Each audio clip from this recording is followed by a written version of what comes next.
Welcome to MFP Live. I'm Donna Ladd, the co-founder and the editor of the Mississippi Free Press. And I'm here with my other co-founder, I guess you could say, or my co-founder, Kimberly Griffin, who is the publisher and the director of revenue of the Mississippi Free Press. Hey, Kimberly. Hello, hello, hello. And Kimberly, well, I'm going to call this Kimberly Week because she's really excited about a couple things that are going on. And you're going to hear about one of them later in the show that's happening tomorrow. But Kimberly is super excited about our guest tonight and invited Mayor Keith Gaskin of Columbus, Mississippi. Hey, Mayor, welcome. Thank you. It's great to be here. And, I feel like what I'm going to be doing tonight is just kind of interviewing these two because they have Columbus, Mississippi and the W in common. And so I'm going to get them both to kind of tell you a little bit more about how they know each other. I was fascinated listening to them before the show started. So they go back a ways, which I didn't entirely understand until just then. So we're really excited to have you here, Mayor. Thank you. And yes, and we love to talk. And one thing I think I could say up front before Kimberly doesn't let me talk again the whole night is, one of the things that I've been doing a lot during the pandemic to get out of the house, especially early on, were road trips around the state and going, especially, since we're now doing this statewide, media outlet. Yes. I really wanted to go to our towns and our counties, including ones I'd never been to. Now I've been to Columbus because I went to Mississippi State, but really kind of looking at our towns and our counties, and so I'm really fascinated right now. I've been to Columbus several times, and that area, in that surrounding area, and the counties around it, to do some work. So I'm super excited to have you here to talk about your town there. First, I'd like you to just to give us a little personal information about yourself. Like, Sure. Because I don't know your bio very well at all, but just tell people, about your journey in Columbus and, a little bit about how you ended up mayor. Great. Well, listen, thank you again for inviting me to be on your show. It's a real honor for me to be here. I'm a big fan of Kimberly's. Have known her for probably more years than she and I would like to admit at this point. And Donna, I'm sure I'm going to be a big fan of yours once this is over. I am originally from Laurel, Mississippi. Arrived in Columbus in 1987, fresh out of finishing my undergraduate degree from the University of Southern Mississippi in journalism major with an emphasis in photojournalism. I grew up a Mississippi State fan in Laurel, but ended up going to Southern Miss because of the program they had at the time. And my first job right out of college was at the Commercial Dispatch here in Columbus, Mississippi. And loved my time there. Really, to be honest with you, thought I would be in Columbus for maybe a year or two.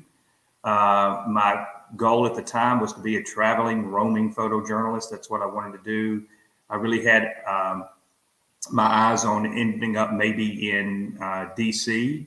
One of the things I thought about doing was, trying to eventually cover politics in DC, specifically the White House or other areas. It was kind of my goal. I've always been interested in politics. I never thought I would run for office.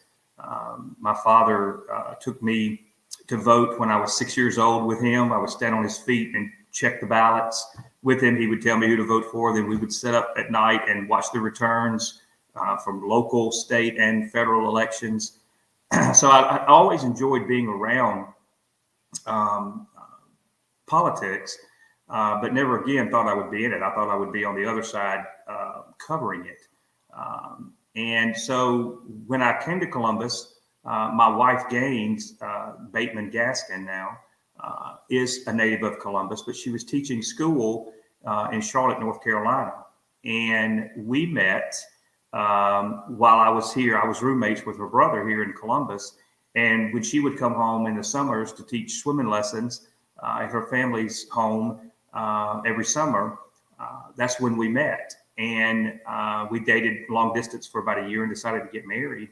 And I was all ready to go to Charlotte, but she really wanted to come back to Columbus. Columbus has very deep roots from folks that grow up here. Many of them move away for a while after college, but especially at that time, they were finding their way back to Columbus. And so she really wanted to come back here. So we did. And that's when my career took me in a different direction. I got an offer from MUW to work in their public affairs office. Never thought I would work in public affairs. That's where I met Kimberly. She was an intern in our office, and I have been a big fan of hers ever since, followed her career, and have been like to take a little bit of credit for her success, even though I really can't. But, and that was another part that caused me to fall in love with the Columbus, was my experience working at Mississippi University for Women. And then, fell in love with Columbus because my wife loved Columbus and we were raising our kids here, but there were so many great things about Columbus that I think makes us unique in this state. One, having the first public institution for women in America. Two, we had the first public school in Mississippi. Franklin Academy opened here in Columbus. Then Mississippi School for Mathematics and Science opened in Columbus around almost exactly the time that I moved to Columbus, because I covered it a lot for the newspaper. And so when Gaines and I got married here in Columbus and started raising our family here, I moved from working in public relations at MUW to working in advancement fundraising at Mississippi State University. And while I was there, I completed my master's in public policy and administration and a PhD in community college leadership. I've always been a big fan of education. When I started working at the W, being a small campus and working in public affairs, I worked closely with the foundation there. And one of the directors of the foundation at the time said, "Have you ever thought about going into fundraising?" And I said, "No, never thought about going into public relations, much less fundraising." And then I started really realizing the impact that universities were having on students, but they wouldn't be able to do that without the private funding that they were getting. Because as many university presidents will tell you, they were telling us in the 90s, and they'll tell you now, that they're state located, not state supported anymore. And so the things that the great things that really happen for students and universities, I believe, comes from the private sector now. And so in the 90s is when the public schools were getting very competitive in fundraising. That's when you started seeing all the campaigns and things. Before that, it had primarily been private school universities who were doing that. So anyway, my career kind of took off from there. At Mississippi State, I was there for over 20 years. I left there to take a position as an associate VP for fundraising at the University of Alabama. From there, I went to Memphis for a short time in fundraising, and then even worked in West Virginia at West Virginia University at Parkersburg. I went there really primarily to consult in the beginning, and then stayed on as their VP and the president of their foundation for a while before finding my way back to working full-time here in Columbus at the Mississippi School for Math and Science Foundation, which is a separate 501c3 from the school. Now, having said all that maneuvering around, that came in later in my career when my kids were adults, but I never left Columbus. We maintained our home here. I lived part-time in all those areas, but always came back to Columbus. I might be gone for a week or two, but I would be here, back in Columbus, and I still maintained volunteering with different programs and things in the city. But what that time away, I also got to see, and traveling for so many years as a fundraiser for the university, I got to see a lot of other cities, large and small, and the kinds of things that they were doing. And what I also realized during that time was that if I ever decided to get into politics, which I promise you I never planned to, that you really could probably have a more direct impact on the lives of individuals doing it at the local level and not at the state or federal level. So when I came back to Columbus recently and was working full time with the foundation here, people had approached me about running for mayor. They had done that before in prior elections, but it was never really something I thought I would do. But also, I didn't think my career would allow it because I traveled so much. So this last time when I decided to run, it was kind of a last minute decision. People had been coming to me and talking to me about it, and I was holding my newborn grandson. He was about 6 months old at the time. And when I was looking at him, I thought to myself, have you done everything you can to make this community the best that it can be for your grandson's future and for the future of all the children of Columbus? And of course, the answer was immediately in my mind, no.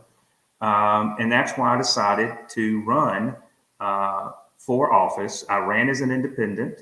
I didn't want to be affiliated with this particular party. I didn't want to be affiliated with any particular organizations. I really wanted to run to be a public servant and try to take my experiences working at universities and in fundraising, which you build relationships with people and try to, to get them to invest in the university. It's very similar to working with people trying to get them to invest in a local city. So I thought I had the experience to do it. Some people laughed and said, but you've never been in politics. And I said, yes, but I've worked in higher education almost my entire career. And I promise you that can be more political than DC. So I felt like I really did have some political experience that would, help me prepare to run for office here. And that's kind of how it happened.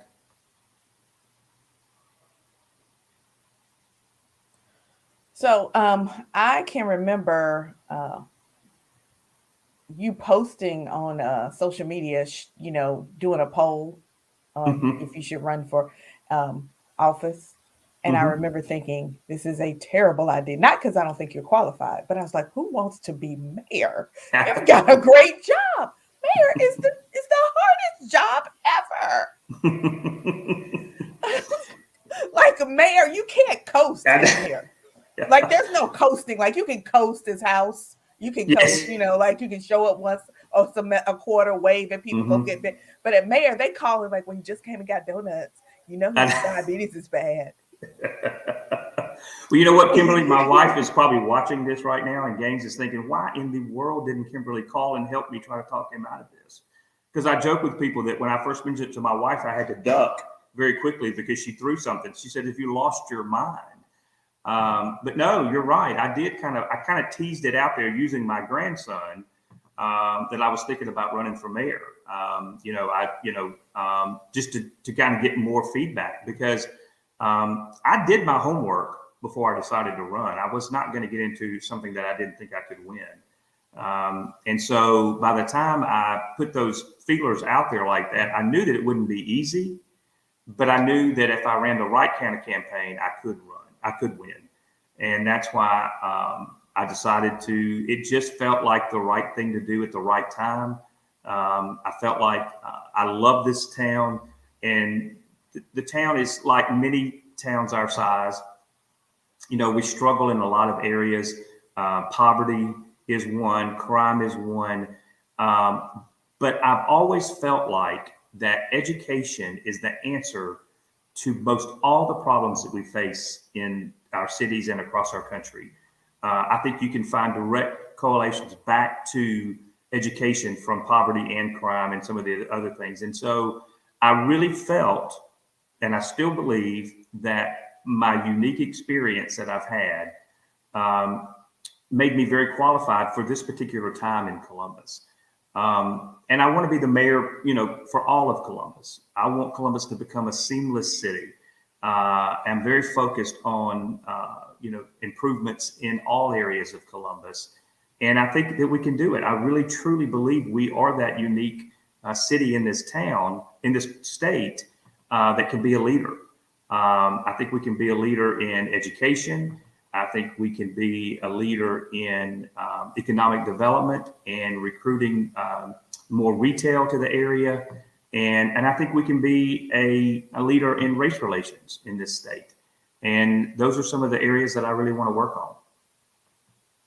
Well, I think you answered my question because I never got a chance to ask you why this time and place. But I do want you to talk about something I think is important to talk about. Mhm. A lot of people, but particularly women, but a lot of people, when they would be a great person for a public office, if they haven't served in some public capacity before, or if they're not an attorney, or if they haven't served as an aide to somebody in public office, they think Mhm. they're not qualified. Mhm. What was that thought process? How did you talked about it some, but how did you get from point A to point B? Right. Well, and before I decided to run, when a lot of people were approaching me, my first answer was no. And I gave them a lot of names of people in the area that I thought would be, and I know to this day, I think would be a better mayor than I am. And many of them were females.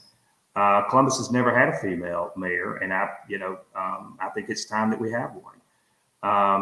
Being a middle-aged white guy, I did not think that that was a plus for me at this point to Right. try to run for office.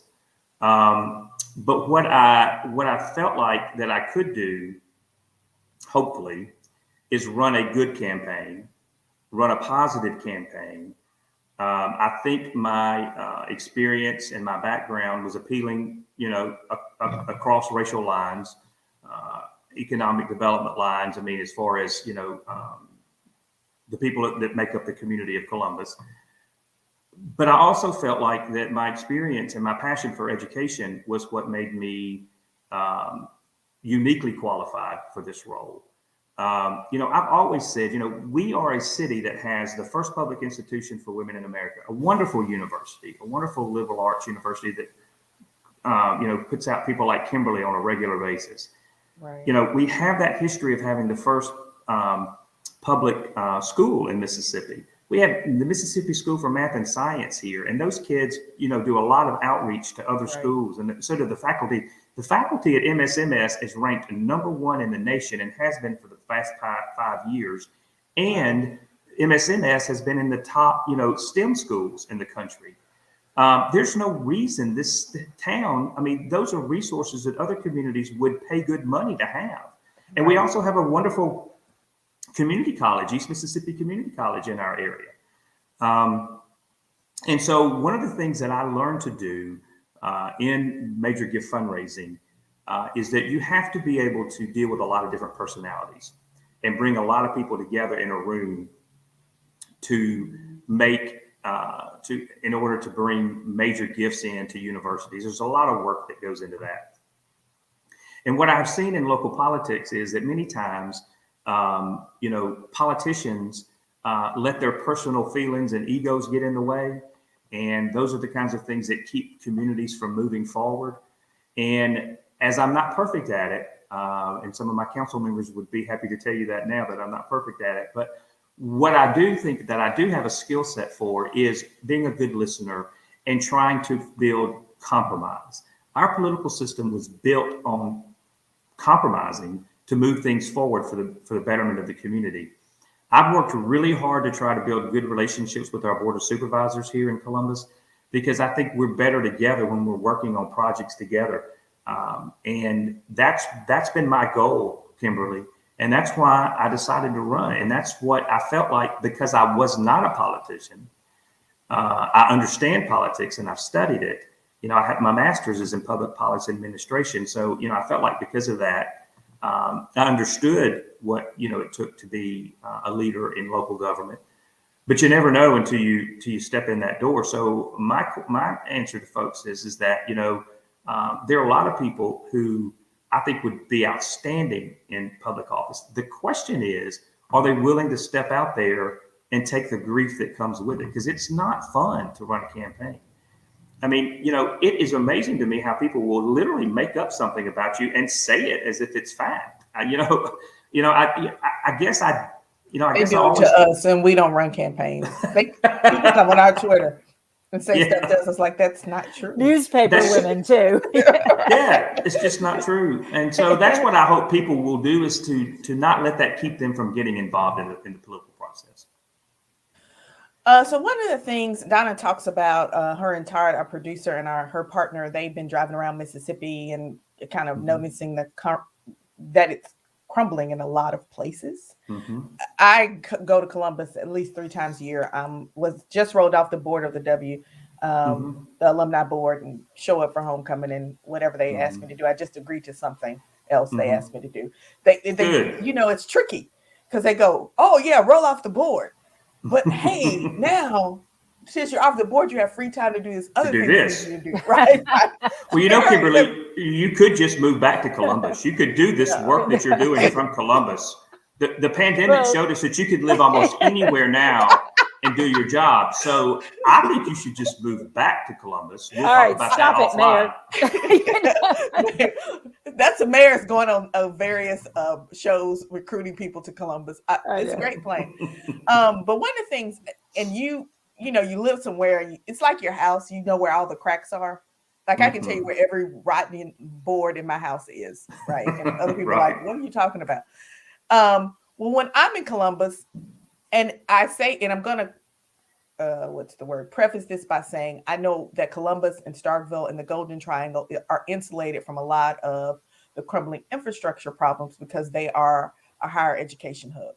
So I know that is some of that, but it does look to me like you guys are in better shape than a lot of small cities in Mississippi.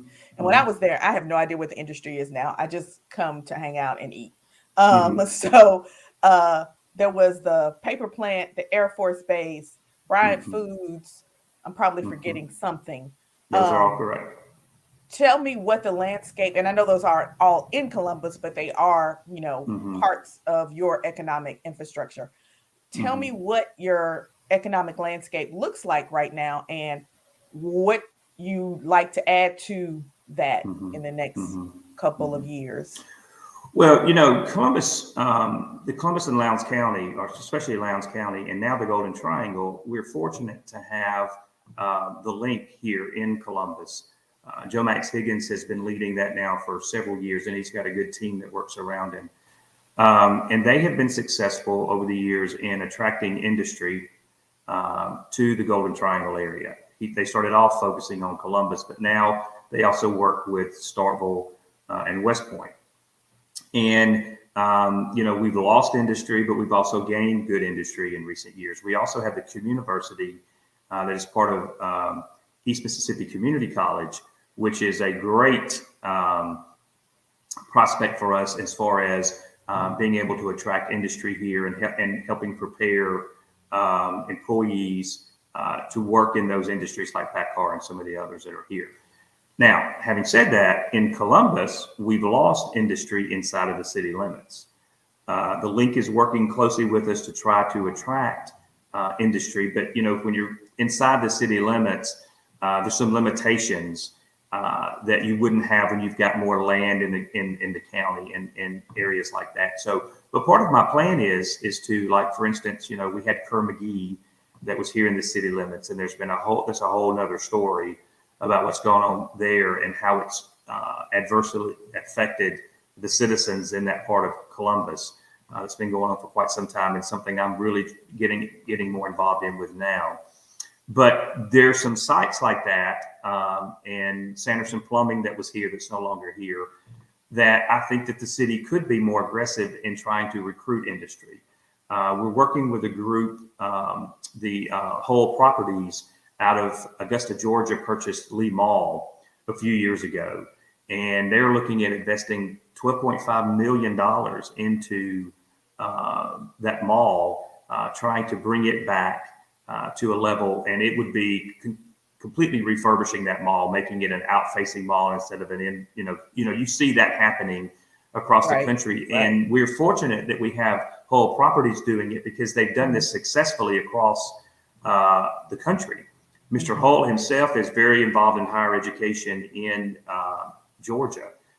He will soon be the head of, or the president of what would be equivalent to our IHL board here. He was here in town back in October when we opened a time capsule celebrating Columbus. Wow. Yeah, we're actually celebrating our 200th birthday as a state in a town in Mississippi. And that was discovered in 1821. In 1819, we were Columbus, Alabama, believe it or not. We thought we were part of the state of Alabama, but in 1821, it was determined that we were in Mississippi. So 200 years ago, we became Columbus, Mississippi, and we've been celebrating that throughout this year. The pandemic has dampened that a little bit. But anyway, we had this time capsule that had been set there at Lee Mall 50 years ago. And the first thing they pulled out of it, Kimberly, was a W yearbook. You'll be happy to know. Oh, wow. And there were a lot of W alums there that were very excited to see it. But my point on this is that Mr. Hull came to Columbus, and I had a meeting at City Hall, and I had members of the City Council, the Board of Supervisors, the school board. I had state reps here from our area, from also people from our community foundation attending that meeting with him. And he told me in all the places he's been across the country, he's never had that group of individuals in a meeting to talk about the mall that they were going to refurbish in that area, because normally those groups don't get along. And so he was pleased to see that in Columbus, we could bring everybody together to have discussions, because what they want to do is make sure that when they're refurbishing a mall like this, like ours, that they're involved in what the community wants and what the community wants to bring here. And they're also wanting to, they know that a lot of the national chains are not coming to malls that size anymore. But however, there are a lot of local businesses, and they're willing to try to help invest in them that might, have a great opportunity in a mall like that. So we're really excited about that as far as, retail coming into the area. And I'm working regularly in conversations, with other folks that are interested not only through the link, but in other capacities in trying to help attract industry to Columbus. So that's going to be a top priority. The council is very interested in that too. Columbus has lost. We've been declining in population. We've been declining in industry, which is happening across the country. But we're really trying to put, some things in place that will help reverse that trend. And so we're looking forward to really trying to make that happen, because it's essential for our community. So Mayor, I'm gonna tell a very quick story about an experience I had in Columbus in this past few months, and then it kind of connects back to some of what you're saying. So don't think that I'm crazy when I start talking about this. So on one of our recent road trips, and you could probably figure out when this was, Todd and I drove to Columbus the day after. Yes. The day after the Confederate statue officially came down on the lawn. So I assumed it was gone, right? But as we drove up to see, where it used to be, this machine was out there and taking down just shipping the base. I love this video. Yes. So first thing I did, and it might have had a curse word in it, but I squealed about it. I'm like, oh, I'm not going to say what I said. I'm like, I can't believe this is happening right in front of our eyes, because it's not happening nearly enough around the state. Exactly. So we stopped and got out, took a million pictures and videos, as you could see. We were just fascinated. And I may or may not have 2 or 3 pieces, little rocks from the base that are, that I kept as souvenirs. But, so how I want to frame that kind of as a question, I think, is that, Columbus is fascinating to me. One of the things we look at as we're looking at our towns are the race demographics, the race histories. We see a lot of just white flight and economic flight that has just devastated towns left behind. And I find Columbus interesting because you can tell it's struggling with these very demographic shifts and economic shifts. But it's I looked it up and I don't know if this number is right, but it looks like it's about let's see, it says, at least in what I Googled, about 44% white and 55% black. which is really diverse for a lot of our towns themselves these days, because so many people white people have fled at least to the surrounding areas, if not, further away. So I think, and I have to put this in there. As I didn't know who you were. And as we're driving around, we kept seeing these mayoral campaign signs. I'm pretty sure it was on that trip with your face on them. And we're like, who is this white man who's running? I mean, really, we're like, he's an interesting story, we think. And then we heard that you won. And I didn't even know that you knew Kimberly. So back to the question. I just want you to talk more, in a real kind of way about what it takes and how you are approaching governing a city that's majority Black now, with a very rich and difficult and complicated history around race and racism and celebration of the Confederacy and all these things. How is that going? And how are you going about that? Yeah, that's a great question. And thank you for showing that video. There was some, if you've been here probably the day before when they were actually taking the statue down, there was a long truck in front of the courthouse, and they had stacked, the Confederate people on the truck, which just seemed surreal. The way it looked in front of the courthouse. I saw the pictures. Just amazing. And I don't know if you realize this, but Columbus is the only town in Mississippi that has removed a Confederate statue from the courthouse grounds. And of course, we're putting it in Friendship Cemetery near some Confederate graves. In there. That was an interesting time. And that was going on during the campaign. And I was very much for that statue to come down, because I know the history of when those statues were going up across the state, and it was not. It was at the turn of the century, and it was when a lot of the Jim Crow stuff was going on, and it was a lot of the times when they were basically, and people that are friends of mine disagree with me on this, but it's fact. When the Daughters of the Confederacy and others who were very responsible for that was really rewriting history. And so I was very pleased to see it come down. Now, having said that, during the campaign, and I spent a lot of time in the African American community, and there were some that told me, they said, I don't care if that statue is there. I would rather see that money invested in the schools. I would rather see that money, I don't pay attention to that thing. So it was, and then there were a lot of white individuals in Columbus wanted it gone.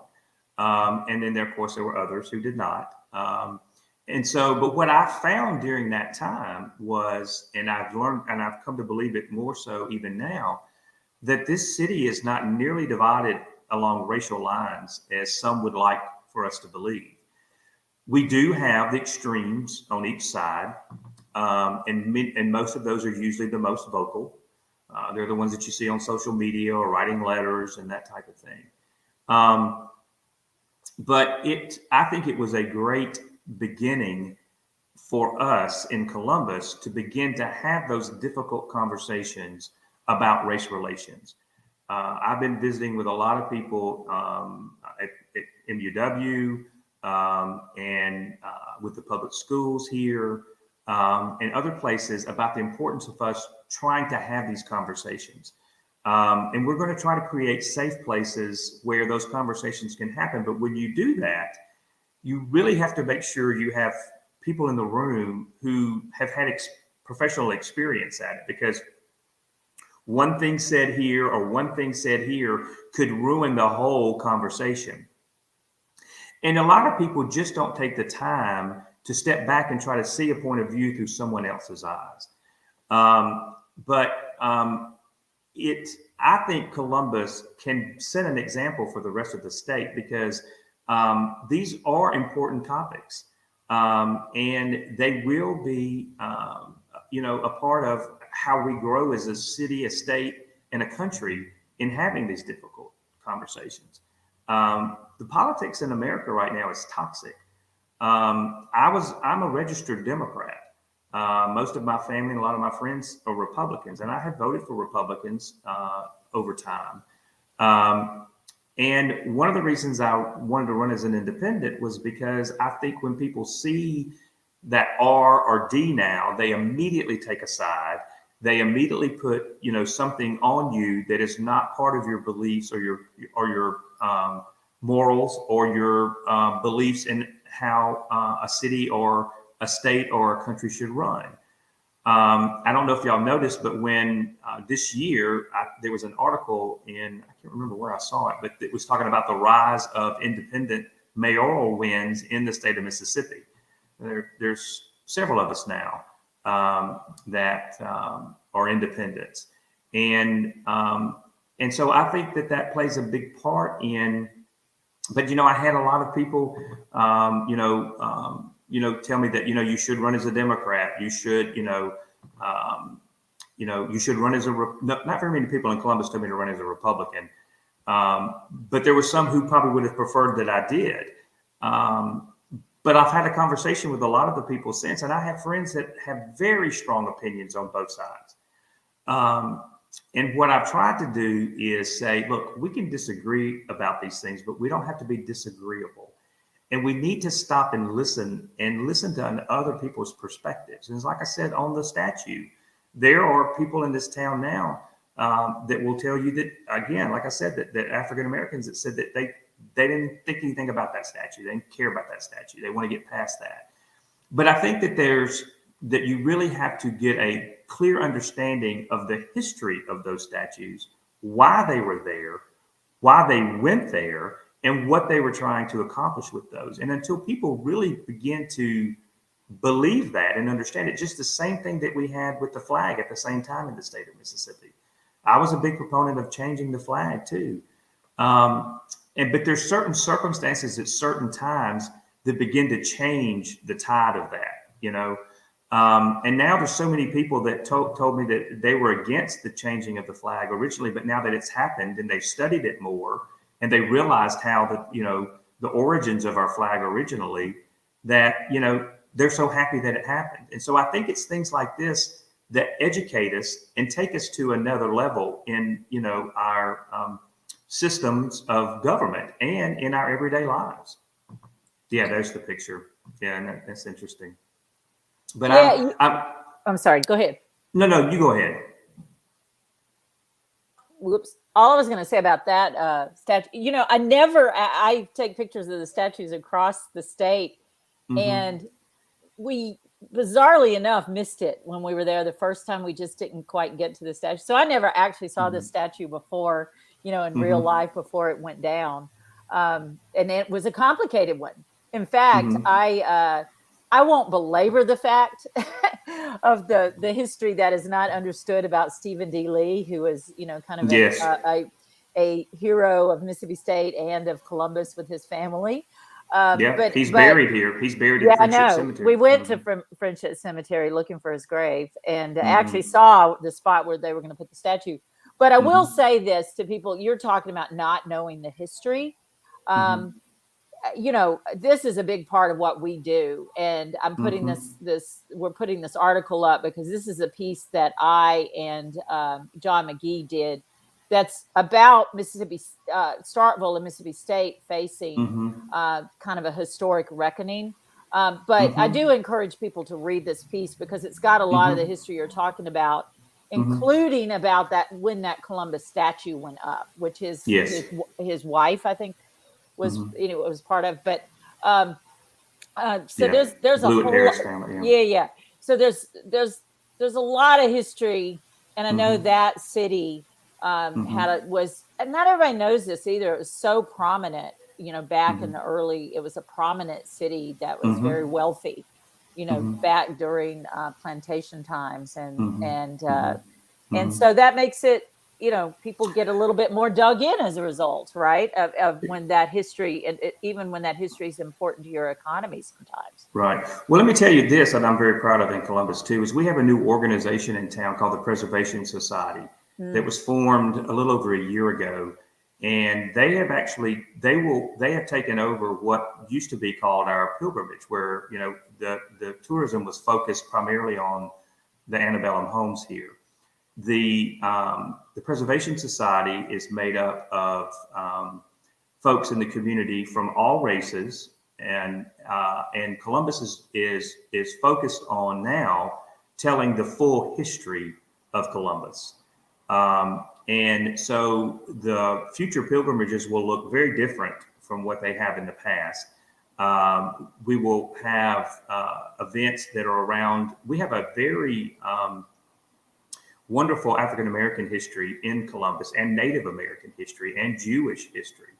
And all those elements of Columbus will be told going forward.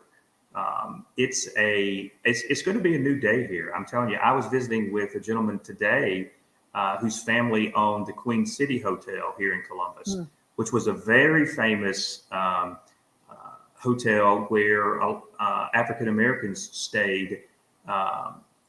And there were very many famous musicians, B.B. King, and many, many others nationally known who stayed there. A lot of African American celebrities and politicians stayed at the Queen City Hotel.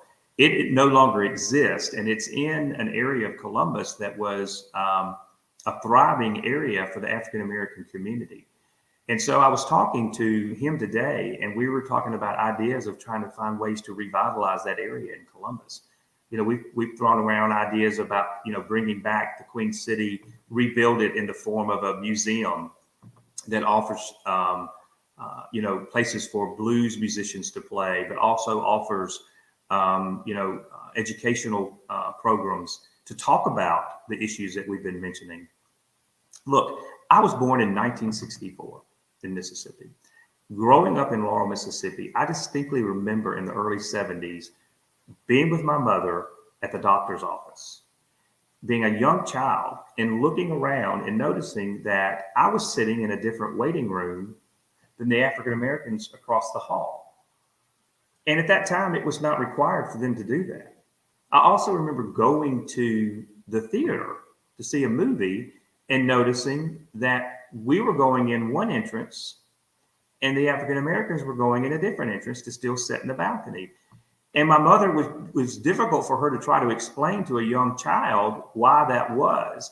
She would always say that it doesn't have to be that way anymore. They're just comfortable doing that, and they're still, that's why that's how. I can remember her distinctly saying it, and I just could not wrap my brain around why people would have two different entrances or places to sit.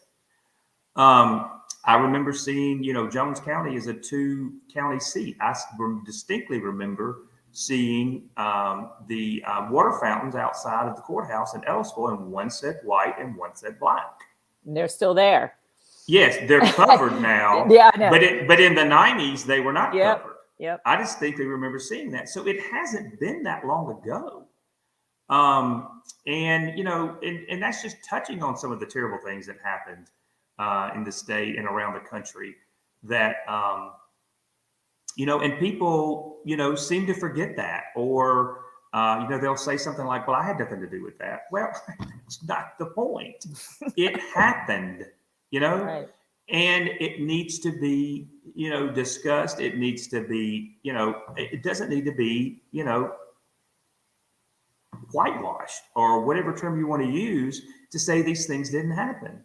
And so I'm happy that people in Columbus are embracing the fact that, we need to talk about these issues. We need to do what we can to make sure that history doesn't ever repeat itself, right? I'm very open about wanting to have these discussions in the community. I'm very open about the fact that, yes, I am the mayor of a predominantly Black city, and I want to be the mayor for everybody. And I think that I can be. And I think that it makes a statement when, I was elected mayor in this city. And I hope over the next 4 years that we can come back at different times and I can have some discussions with y'all about some of the progress that we've made in those areas. But, I am passionate about education and children and making sure every child has the same opportunity, that regardless of where they were born or the circumstances that they live in. It is what I pray for. It is what I think about constantly. Before I stepped into this meeting, I was meeting with Dr. Labat, who is she is the superintendent of the school system here in Columbus and has been for a few years. She came here from the Gulf Coast. Phenomenal person. We were talking about the crime issues in Columbus and how it's affecting the schools and how can we work together to change those things. And she's as passionate about children as I am. And so that we've just got so many great opportunities in Columbus. The citizens of Columbus tell me all the time, especially those in the African-American community, that they're praying for me, that they're thinking about me. And I tell them that I am blessed to be their mayor.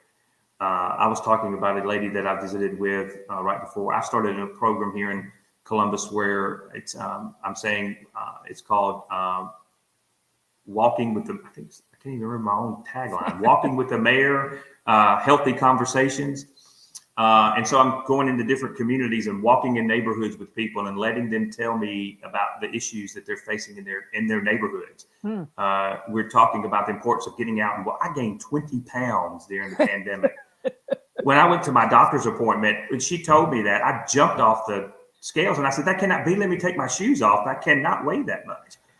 And she said, oh, yes, you do. And so I thought my doctor was going to really give me a hard time about it. He was checking off all the things that looked good. And we got to the weight. And I said, oh, my God, you didn't mention I gained 20 pounds.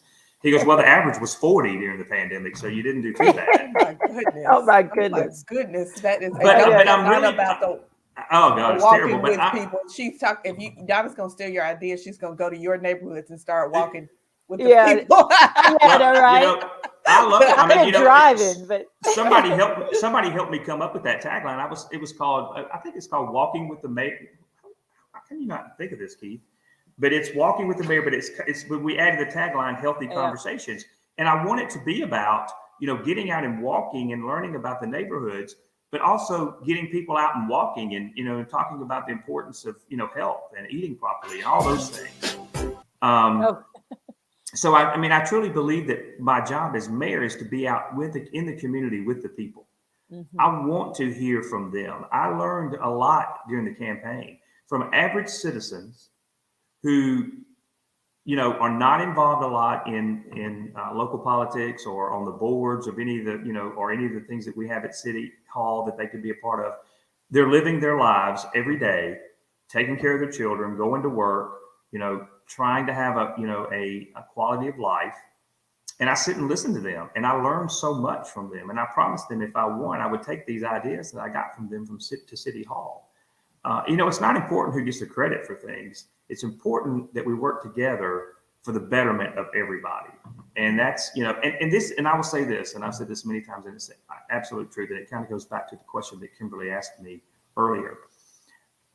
I don't care if I'm ever reelected to office. I have no ambitions of running for any higher office, period.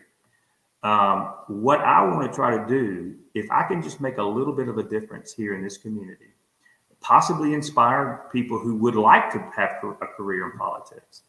I don't like having my picture taken. It's killing me to sit here and look at myself constantly talking to y'all during this. I don't like hearing my voice on the radio, any of that. My campaign staff was like, you are a terrible candidate. I did all those things, but I don't enjoy them. And the funny thing about it is I've become somewhat of a little bit of a celebrity in town. That everywhere I go, people recognize me, or they honk the horn and wave at me, or ask me to take a picture. I had a guy come and visit with me today about some property and stuff in Columbus he was hoping to develop. And then he goes, "Can I get a picture with you? Do you mind?" And I was, "You're the mayor." Yeah, I was like, "No, that'd be great." So I can see how some politicians or people that enjoy that, which I do not, how it gets into their system, and it's hard for them to ever let it go. Hello, I'm Keith Gaskin. Yeah. That sounds like one of my ads coming up. But you can tell a photographer was the candidate because you're right? Super fancy. Good Well, luck. that's where I like being, Kimberly. I like being behind the scenes. I'm not used to being the person out front. I'm used to being the guy that gets the people together that need to be out front. So that's, it's a little bit of a challenge for me. I can do it, but it's not my comfort zone and it's not what I enjoy. But I think having that feeling of, I'm trying to do this for the people. I'm trying to do what's best. I don't have all the answers. I want to work together with people.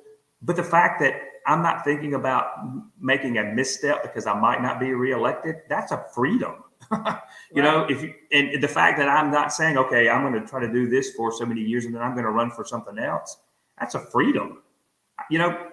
It's not going to define me if I'm not reelected to this office. I just want to make a difference in people's lives, and I will be able to sleep at night. If, I've said this publicly, I hope somebody runs against me in 4 years. If I run again, I haven't decided that I'm going to run again. But I think it's important that people have a choice.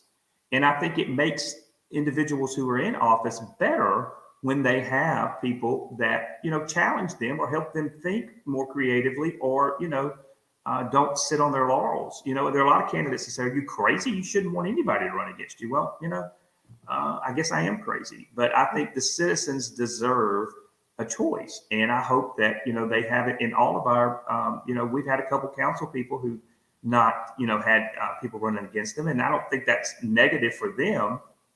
But I have encouraged for people to run in the future because I think citizens need to get involved.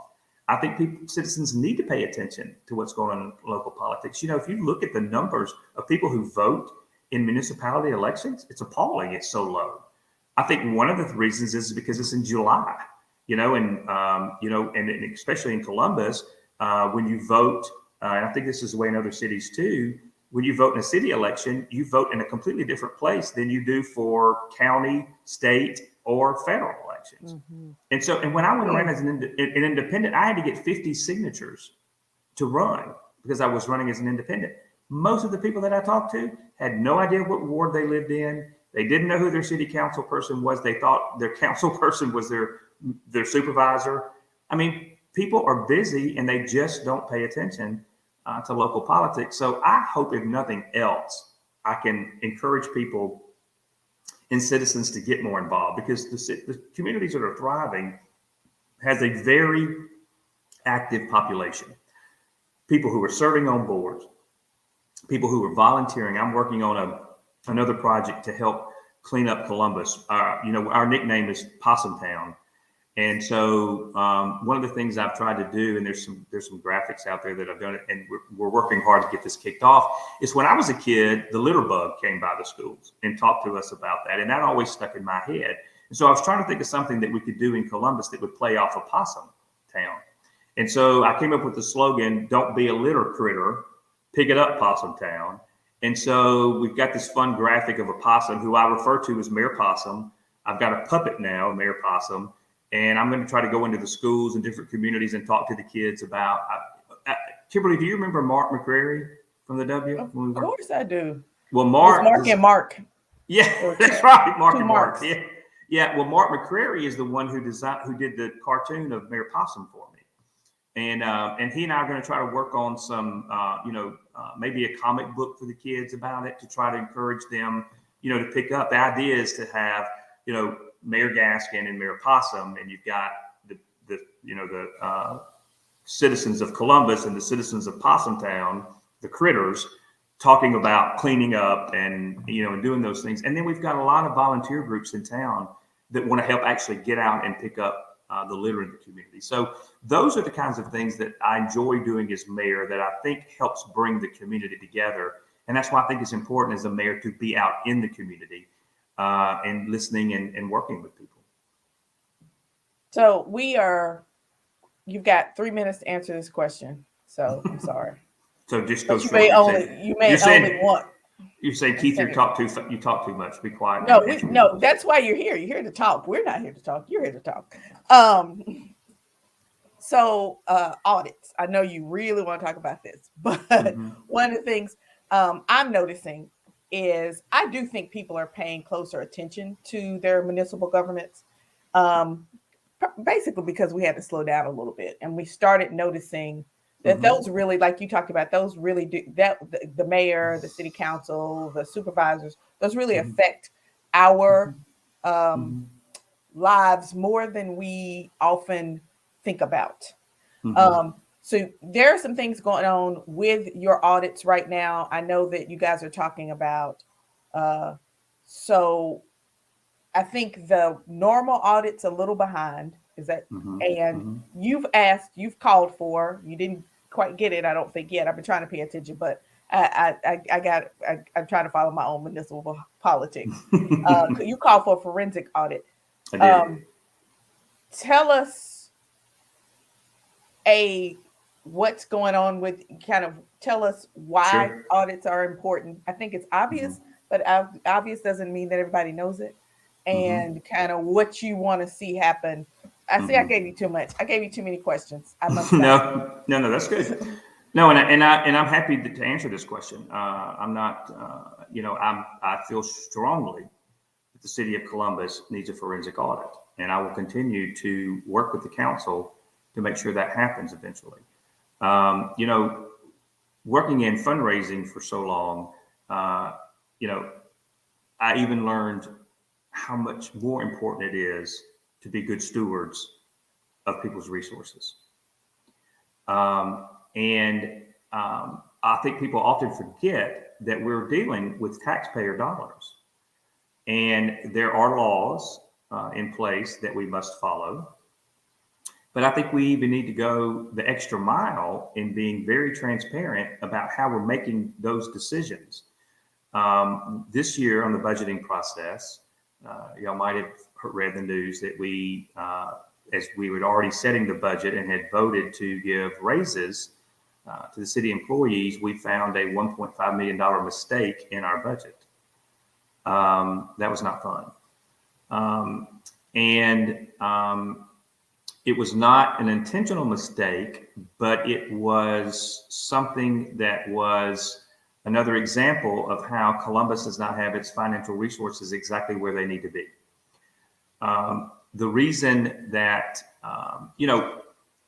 regardless of whether we had an embezzlement, which we did back in 2019 or 2018, 2019, over $250,000 is what we know so far. But we had an embezzlement in the prior administration when Jeffrey Rupp was mayor. And it happens in a lot of municipalities. I think something's going on in Natchez right now along those lines. And so when you come in as a new administration, it's important to make sure that that your financial house is in order. And it's quite simply not in Columbus. And it's important. And the forensic audit, a lot of people just assumed that it was, me trying to come in and do I gotcha of the prior administration or employees that work for the city. And that was not the case at all. But the citizens of Columbus, I truly believe the majority of the citizens of Columbus want a forensic audit. Because when you have that kind, and Columbus has run a deficit too. I mean, there's numerous things I can mention and point out that would clearly tell you that we need a forensic audit. And so what we're trying to do is get the politics out of it and use it more of is that, we've got to get to the bottom of where we are financially. And I truly do not believe that we will until we have a forensic audit. So I told the council at the time that I was going to talk about this throughout my, 4 years. I'm trying to do it in a way that is not combative. I'm listening to the council members who do not think we need one. I'm trying to continue to, show them other reasons as to why we do need one. And so I'm going to continue to do that. And I think that's a healthy thing to do. Even before, and I've talked to other mayors and they said, any mayor said they like to have an audit, a good audit when you come into office. And the general audits that you have to have through your city is very different than what a forensic audit is. And so we interviewed 2 companies that presented to the city council. And in those conversations with them, even though there were 2 very different companies as far as our firms, as far as forensic audits, one that we talked to out of New Orleans, that's primarily what they do. The one out of Jackson, it's what they do, but it's not their main focus area. So our, their approach to it was very different. Their cost estimates were very different, which also caused some confusion, I think, and questioning about, why is it so different?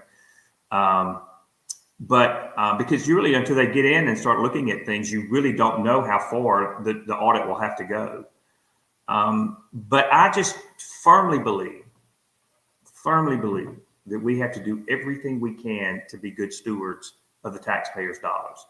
And when you do something like that, it's not to find trouble or to try to get somebody in trouble, but it's because sometimes the mistakes are accidental. They're just you don't always have the best people in the positions, right? And sometimes it's mistakes that were made not intentionally, but regardless, they were mistakes, and we need to be accountable for the taxpayers' dollars, and we have not been able to be accountable for everything that's been missing, or why we've ran certain deficits, and why certain internal protocols were not in place, and why haven't they been carried out since they were put in place. So, yes. So we agree. We are. I think we would say right now we don't endorse, but we kind of would endorse an audit of your and that's that's the kind of thing that I mean we agree with you. Good stewards of the money, and people just need to get past politics on that. Yes, and realize that you got to know what's in the bank and what's in the what's going on. And quite frankly, we don't know for sure. Right. No, I hear you. So so that's good to know. Well, we've really appreciated this conversation. I told you it would go really fast. I had a feeling it always does. And a couple things you said, I'm really interested in this new preservation society, and that's a story that we need to follow. And as you go forward with your race conversations and dialogues, let us know, because we would love to be a fly on the wall at anything that we could be to watch how you guys are doing it. That as a solution story for other towns. I'm sure Kimberly will hear about it too. Thank you. I'm sure Kimberly will hear about it, because the W would like to be very involved in this as well. That's great. Very cool. But I will definitely keep y'all abreast of it. Thank y'all so much for having me tonight. This was wonderful. And anything I can ever do to help or be a part of your program, do not hesitate. I'm a huge fan of Kimberly. I'm going to try everything I can to recruit her back to Columbus. You can't stop me, Donna. I'm going to try. Yeah, well.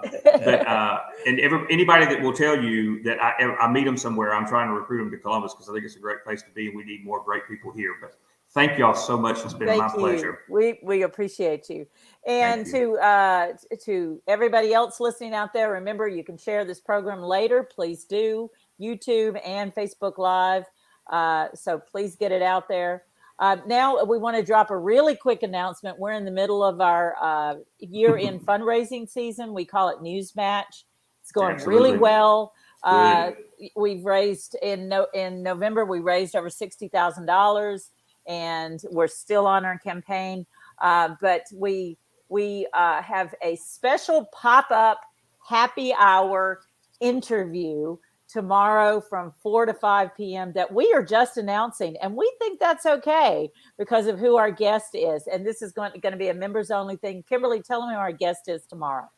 So our guest tomorrow is Ingenue Ellis, who is in King Richard right now and is a Macomb native, Emmy nominated, Lovecraft Country.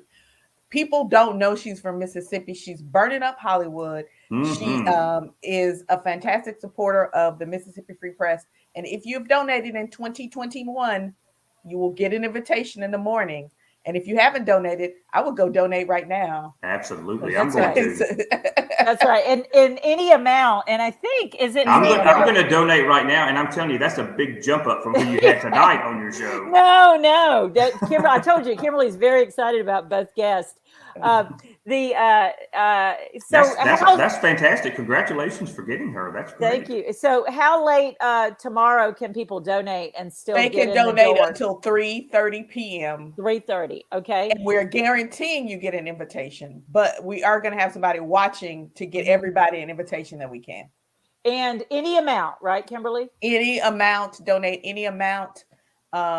If you don't see your invitation by 12 o'clock tomorrow or something, that means you probably haven't donated. So donate so you can get your invitation.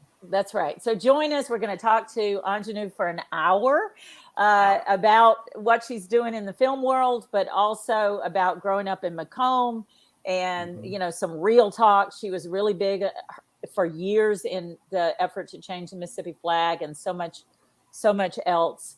And she's just fabulous. And so you guys join us. Donate, get I'm going to your try to recruit card. her to Columbus as well. I think it's probably time she. That's right. Good luck with that. I think she spends a lot of time in Macomb, as I understand it.